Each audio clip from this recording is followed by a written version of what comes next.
So, what have I seen that makes me encouraged? I have seen across the country, outside of the US too, a desire in the heart of women to know and love Christ. And I have seen that consistently for decades. And to know how to know and love Christ and their neighbor. I think that women tend to posture themselves as learners, and I'm so grateful for that. Now, what discourages me is that primarily what I talk about is the gospel, the life, death, resurrection, and ascension of Jesus Christ. And in that, I talk about the word justification. And I ask my audience, how many of you know what the word justification means? And not a lot. Some people will say, well, just as if I never sinned. And I'll say, yeah, that's wonderful. And then I'll say, and what else?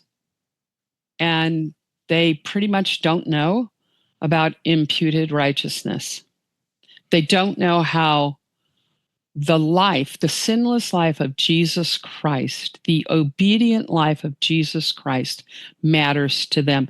And I have had, Mike, I can't even tell you how many times over and over again, women will come to me after I talk about justification, which is the linchpin, as Luther said, upon which our faith rises and falls. Stands or falls. They will come to me and say, with tears, and say, why have I never heard this?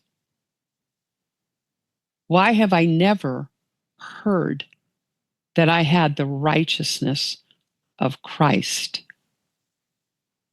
And I can't even tell you how many times this has happened to me.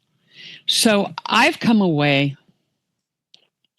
encouraged that yes, women they posture themselves as learners. They want very much to know and love Christ. They want to love their neighbors. They want to know how to love their families, all those things. That's all really good. But the very thing that's meant to motivate them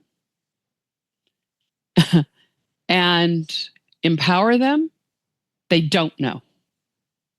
Yeah. And that's, pardon me, a failure of the leaders of the church to actually talk about the gospel. It's a failure. And so when, I'm going to and then I'll be done. When people don't have this full-orbed, beautiful gospel upon which to base their lives and live their lives, when they don't have that, then they do all sorts of other things that they're looking for something that will hold the center. Enough gravitas, if you will, to hold their lives. And when they don't have it, then they do other things and look for power and identity elsewhere. And listen, the kind of churches I get invited to are not pansy churches. Right. Okay? But they don't know what the word justification means, Mike. Okay, there you go. That's my little sermonette for the morning.